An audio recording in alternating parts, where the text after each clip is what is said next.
Hey, my name is Alex Carter. I'm 27 now. 8 years ago, I was just a 19-year-old kid in Cedar Ridge, Tennessee, a small town where the roads turned red after rain, where dairy farms sat scattered along the hills, and where everybody knew everybody else's business before the people involved had time to tell it themselves.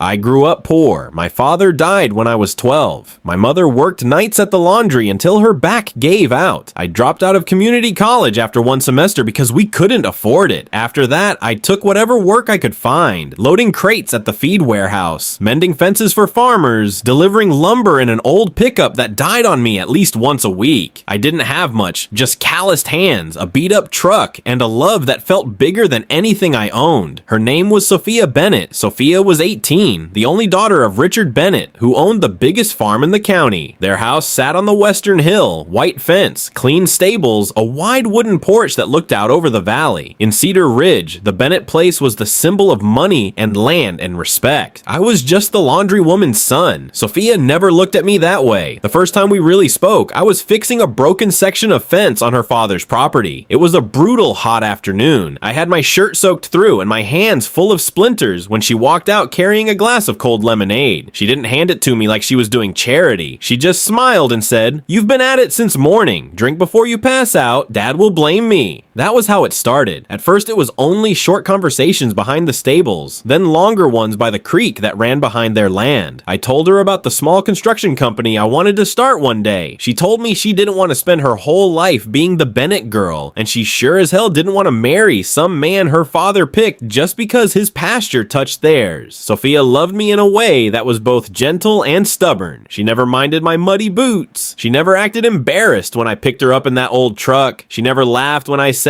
that one day I'd build a decent house for my mother. I used to think that if two people loved each other enough, it would be enough. I was wrong. One cool evening in late fall, I put on the cleanest shirt I owned and walked up to the Bennett house to ask Richard for permission to court his daughter properly. I had no ring, no property, nothing but a promise that I would work, that I would take care of her, that she would never have reason to regret choosing me. Richard met me on the porch. He didn't invite me inside. Sophia stood behind the glass door. I could see her hand pressed to her chest, eyes wide with worry. Richard looked me over slowly, his gaze stopping at my work boots. "You think you're somebody?" he asked. My hands tightened at my sides. "I love Sophia, sir. I know I don't have much right now, but not much." He gave a short, ugly laugh. "You don't have anything." I stayed quiet. He stepped closer. His voice went cold. "Sophia grew up in this house with this life. What exactly are you planning to give her? A rented room? A truck that breaks down every other week? Dinners out of cans? Your love won't pay the bills, Alex." Every word felt like a stone hitting my face. "I can work," I said. "I can build." "Build?" He cut in. "You can't even build a life for yourself." Behind him, Sophia pushed the door open. "Dad, that's enough." He turned on her. "Get back inside." She didn't move. She just looked at me, eyes red. I wanted her to say she would come with me. I wanted her to stand up to him right there. But when I saw her fingers shaking on the doorframe, I understood she was trapped in that house, the same way I was trapped in being poor.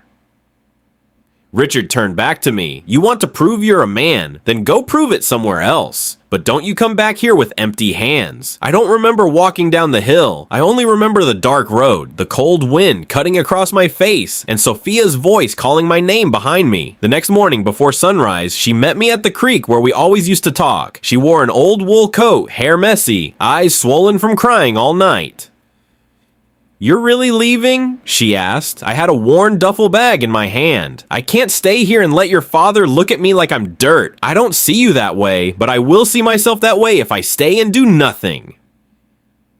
Sophia stepped closer and took my hand. "Alex, I don't need you to be rich, but I need to be able to stand in front of your father without feeling like I'm begging." She started to cry, but she didn't try to stop me. Maybe she understood that if she made me stay, the shame would eat me alive a little more every day. I told her, "I'm going to Nashville. I'll work. I'll learn a trade. I'll make money. One day I'll come back. Not to show off to your father, but so I can stand in front of you without feeling small." Sophia reached up and took off the thin silver chain she always wore. A small silver key hung from it. "My mother left me this," she said. "She told me a key isn't for opening other people's doors. It's to remind you that you always have the right to choose where your heart belongs. She placed it in my palm. Keep it. When you come back, give it to me." I close my fingers around the necklace. Don't wait if it hurts you. Sophia looks straight at me. I'll wait. Alex, I'm not saying it to make you owe me anything.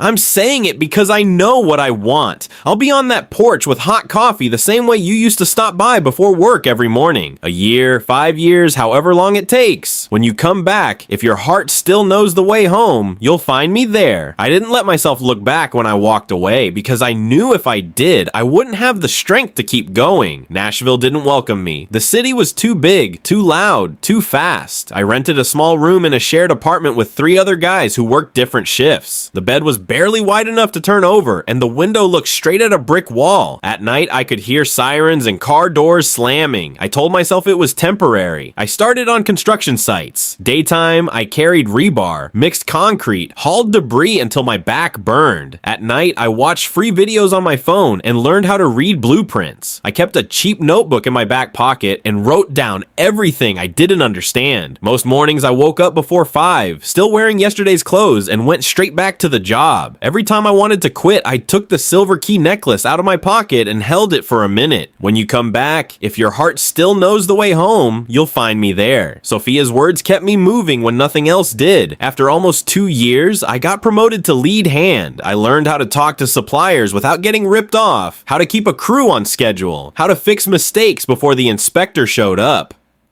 3 years in, I partnered with a guy named Jordan who had a little money saved. We started Carter renovations out of a rented garage. At first, we only did kitchen remodels and roof repairs on weekends. We showed up on time, did clean work, and didn't lie about costs. Word spread. By year 5, the company had real money coming in. I bought my mother a small house on the edge of Nashville with a washer that didn't sound like a tractor. I paid off every bill we'd ever owed. I got a newer truck. I hired 2 full-time guys and finally stopped sleeping in the work van. Year 7 changed everything. We landed a contract to renovate an entire apartment complex on the west side. It was the biggest job we'd ever taken. For 12 straight months, I lived on coffee and 4 hours of sleep. When the final payment cleared, I stood in the finished lobby and realized I had made more money in that single year than I had in the first 26 years of my life combined. I had done what I said I would do. I was no longer the broke kid Richard Bennett threw off his porch, but I still hadn't gone home. I kept telling myself I was busy. The company was growing. My mother needed stability. There was always one more contract, one more meeting, one more year that would make the return easier. The truth was simpler and uglier. I was afraid. I was afraid Sophia had gotten married. I was afraid she had stopped waiting and realized I wasn't worth it. Worst of all, I was afraid she was still waiting, because if she was still there on that porch, I would have to answer the question that hurt more than any insult Richard Bennett had ever thrown at me. Why had I let her wait 8 years?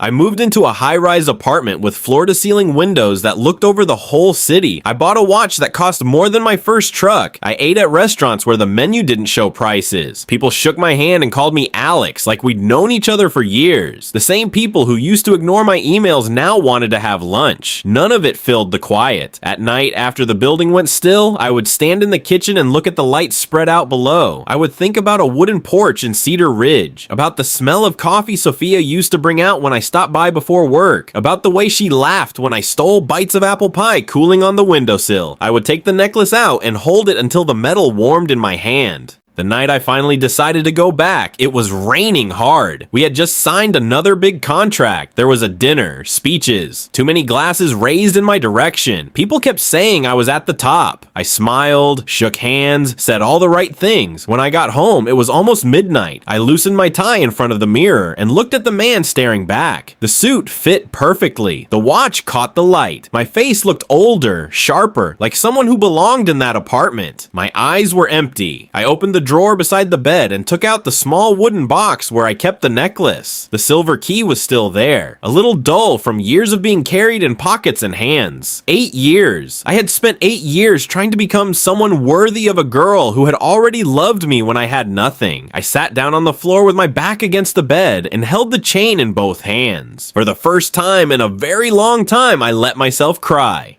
The next morning, I called my operations manager and told him I was taking time off. I canceled 3 meetings, I packed 1 bag, got in the truck, and pointed it east towards Cedar Ridge. I didn't call anyone. I didn't send a message. Some returns have to happen before you lose the courage to make them. The drive back to Cedar Ridge felt both familiar and completely foreign. The highway gave way to 2-lane roads. Tall buildings disappeared behind me. Green hills rolled into view, then wooden fences, open pastures, and the old gas station with the faded diner sign where my mother used to take me for pancakes on my birthday. My truck was too clean for these roads. The tires kicked up red dust that stuck to the paint. I turned the music off and rolled the window down. The smell of wet grass and earth after rain hit me so hard I had to grip the steering wheel tighter. When I reached the turn that led up to the Bennett farm, my hands started shaking. I stopped the truck in front of the gate and sat there for a long minute. I had faced difficult clients, million-dollar negotiations, and men who wanted to sue me. None of it made my chest feel like this. I got out and started walking up the hill on foot. Each step pulled me backward in time. 8 years ago, I had walked down the same path with a cheap duffel bag and a broken heart. Now I was walking up it in leather shoes that cost more than my first 3 months of rent in Nashville. Yet the feeling in my chest was exactly the same. Then I saw her. Sophia was sitting on the porch. She wasn't the 18-year-old girl in my memory. She was 26 now. Her hair was longer, tied loosely at the back of her neck. Her face had grown quieter, calmer, but her eyes were still the same. In her hands was a white coffee mug. Next to her sat the old wooden chair where her father used to sit the night he threw me off this porch. I froze in the middle of the yard. Sophia looked up. The mug stopped halfway to her mouth.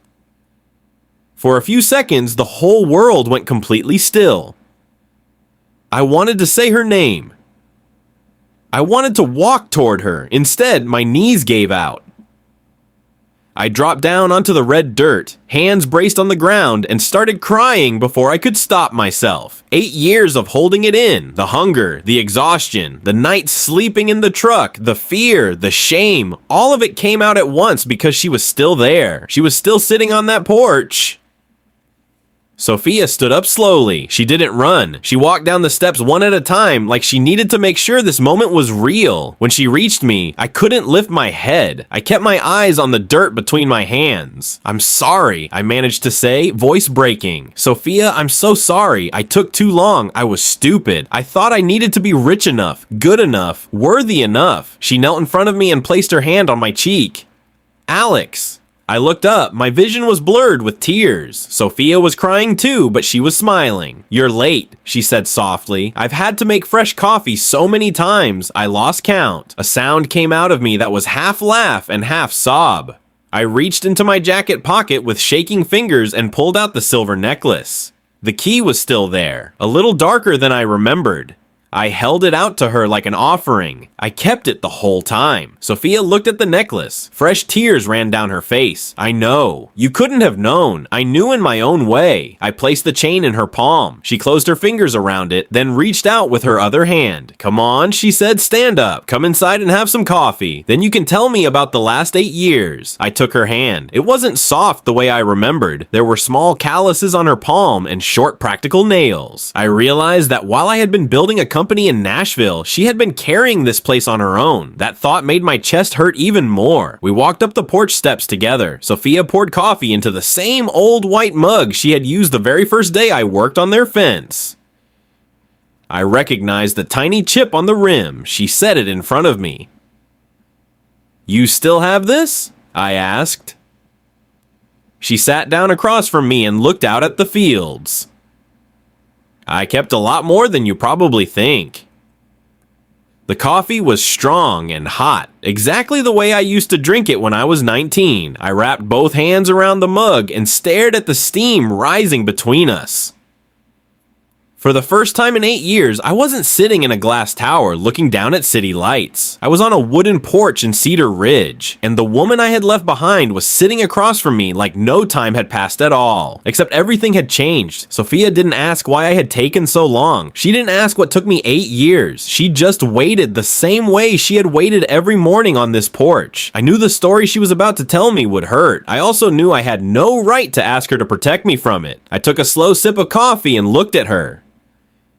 "I'm here now," I said quietly. Sophia met my eyes. "I know."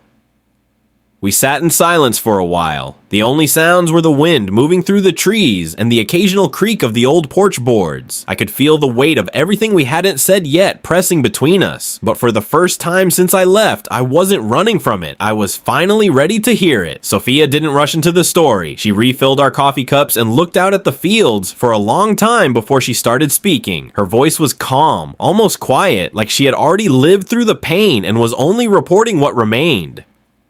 After I left, her father was furious for months. He forbade anyone in the house from saying my name.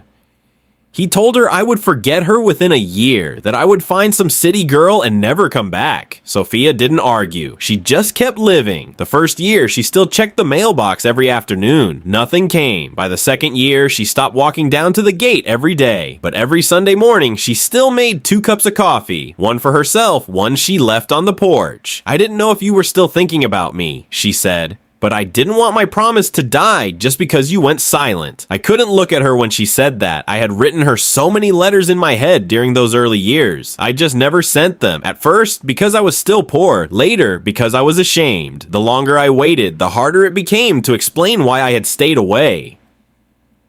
In my mind, my silence was me waiting for the right moment. In her life, it was 8 years without an answer. In the 3rd year, her father had a mild stroke. He didn't die, but he became much weaker. Sophia took over running the farm. She learned the books, paid the workers, negotiated with suppliers, and fixed the mistakes her father had left behind. People told her she should sell off some of the land and live easier. She refused. "This is home," she told them. "I'm not turning it into a vacation spot for rich people from Nashville." I looked out at the fields. She hadn't just kept the house. She had protected a piece of the town's soul. Her father changed slowly after the stroke. Proud men don't learn how to apologize easily. But as he grew weaker, he had to watch Sophia do all the things he once believed only a man could do. He watched her keep the farm alive. He watched her turn down every good marriage that came her way. And every Sunday, he watched her still put an extra cup of coffee on the porch.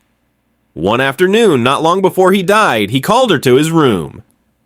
"I was wrong about that boy, Alex," he told her. Sophia's eyes turned red when she reached that part of the story.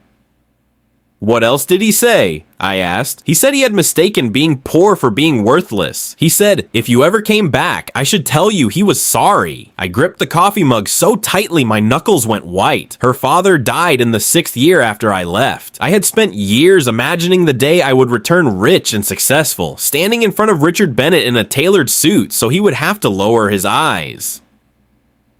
When Sophia told me he died carrying regret, all the revenge I had pictured suddenly felt empty.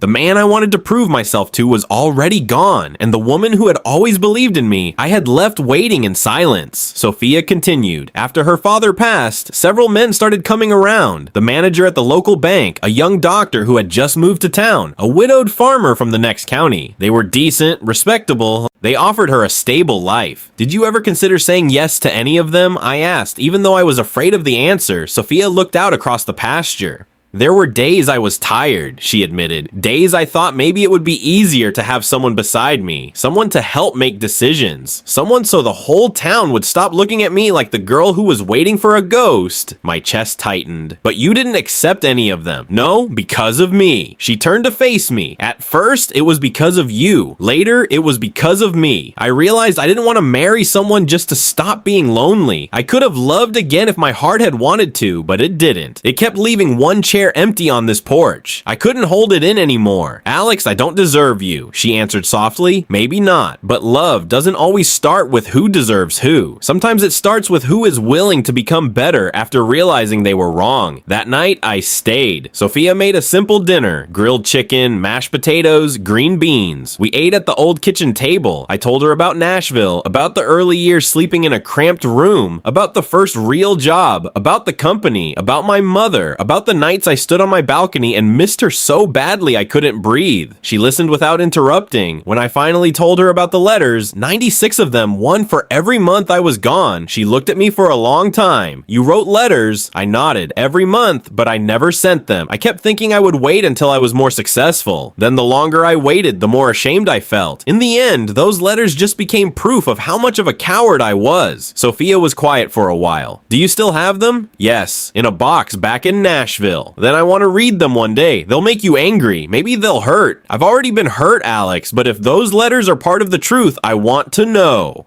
Later, when it was time to sleep, Sophia brought me a blanket and a pillow for the old sofa in the living room. "Are you planning to disappear again tomorrow?" she asked. I looked at her. "No." She studied my face. "This time when you say it." "Are you sure?" "I'm sure." She nodded. "Good. Then get some rest. Coffee will still be here in the morning." She turned off the light and went upstairs. I lay on the sofa in the dark, listening to the crickets outside and the familiar creak of the old house. For the first time in 8 years, I wasn't sleeping in a place that felt expensive and empty. I was sleeping under the same roof as the woman I had left behind. And for the first time, I wasn't afraid of what tomorrow would bring. I didn't go back to Nashville the next day. One night turned into 3 days, then a week. I called my operations manager and told him to take over the active projects. I was still the owner, but for the first time in years, I let the work wait instead of letting it decide where I had to be. Sophia didn't let me throw money at everything right away. When I mentioned hiring a crew to renovate the entire house, she looked at me like I had said something foolish. "I don't need a new house to replace the old one," she said. "The porch is rotting in a few places. Then fix the porch. Don't tear it down." I understood. That porch wasn't just wood. It was where Richard had humiliated me. It was where Sophia had waited. It was where I had finally come back. If I replaced it with something expensive and new, I would be erasing the years she had protected. So I fixed it myself. I removed the damaged boards one by one and replaced them with wood that matched the old color. Sophia sat in her chair with coffee, occasionally pointing out when I was getting something slightly crooked. We laughed more than we had in 8 years. The laughter still carried some weight, but it was lighter than before. A month later, I took her to Nashville to meet my mother. Mom held Sophia for a long time and cried without saying much. She had always known about Sophia, even when I didn't talk about her often. Mothers usually know where their son's heart is. After that, I brought the box of letters from Nashville. There were exactly 96. We started reading them on Sunday mornings on the porch, one letter each week. The first one was written after only a month away. The handwriting was messy, the paper cheap, and there were faint water stains on it. "Sophia, today I had dry bread and a cold can of beans for dinner. I miss your apple pie. I miss the sound of you laughing. I don't have much to tell you except that I'm still alive and I still love you. I'm not sending this because I'm ashamed. But if you ever read it one day, please know that the first day without you was the longest day of my life." Sophia cried quietly while I read. I tried to stop, but she put her hand over mine. "Keep going." So we kept going. Some letters were about small wins, the first real raise, the first crew I managed. Some were only a few lines because I was too tired to write more. Some were full of hope. Some were full of doubt. Together, they proved that even in my stupid silence, the love had never died. It had only been buried under pride and fear. Sophia said, "I'm not going to forgive everything in one day. I know sometimes I'm still going to be angry that you let me wait so long. You have every right. Sometimes I'm going to ask whether you came back because you loved me or because you finally got tired of the city." I looked at her. "Then I'll answer as many times as you need me to." She nodded. "Good. Then we start again. Not from where we left off, from where we are right now." I loved her more for that. The love we had at 18 was a promise made under morning light. The love we had at 27 was sitting together and looking honestly at the damage, then still choosing to stay. I used my money the way Sophia wanted. We didn't build a big new house or buy flashy things. Instead, we created a small fund to help young people in town learn trades, construction, farming, mechanics. I opened a modest workshop next to the old warehouse and started teaching basic skills. Sophia used part of the land to start a community garden and a weekend market for small local farms. "I want the kids here to know they don't have to leave to have value," she said. I looked at her and understood she was also speaking to the 19-year-old boy I used to be. A year after I came back, I asked Sophia to marry me on that same porch. No expensive restaurant, no oversized diamond, just a spring morning, hot coffee, the old chairs, the smell of damp earth, and soft sunlight on the fields. I got down on one knee, this time not because my legs gave out, but because I wanted to do it right. "Sophia," I said, "I used to think I had to go far away to become someone worthy of you, but you taught me that a person's worth isn't in their bank account. It's in the promises they keep. I kept loving you, but I didn't didn't keep the time. I can't give you back those 8 years. But if you'll let me, I want to spend every year I have left right here. No more running, no more hiding, Sophia cried, but she was smiling. Do you know how long I've been waiting to hear that? 8 years. No, she said, since the day you came back. Before that, I was waiting for you. After that, I was waiting for you to be brave enough to stay. I laughed through my tears. So is that a yes? She held out her hand. It's a yes, but you have to promise me one thing, anything. From now on, if you're scared, say it out loud. Don't turn silence into another 8 years. I slipped the ring onto her finger. I promise. We got married in the fall, right in front of the porch. My mother sat in the front row. More people from Cedar Ridge came than I expected. Some of them had once laughed at me. Some had told Sophia to forget about me. That day, they were quiet when she walked down the porch steps in a simple white dress. At the vows, Sophia said, I didn't fall in love with you because you came back rich. I loved the poor boy who looked at me like I was home. And I love the man standing here today because he was brave enough to admit he was wrong and chose to stay and make it right. I told her, I can't promise I'll make up for the past, but I promise I won't use the future to run away again. Every morning with coffee, every evening with the way home, I'll be here. After the wedding, we didn't go on a honeymoon right away. The next morning, Sophia still made coffee. I still sat beside her on the porch. We read letter number 41 together, the one I wrote in year 4 when the company finally landed its first big job. In that letter I had written, I thought once I had enough money, I would stop being afraid, but today I realize money just makes the room bigger. The fear is still sitting right in the middle of it. Sophia leaned her head against my shoulder after we finished. Good thing you finally stepped out of that room. I looked at the fields in front of us. Sunlight touched the white fence, the red dirt road, and the wooden porch that had witnessed both our leaving and our return.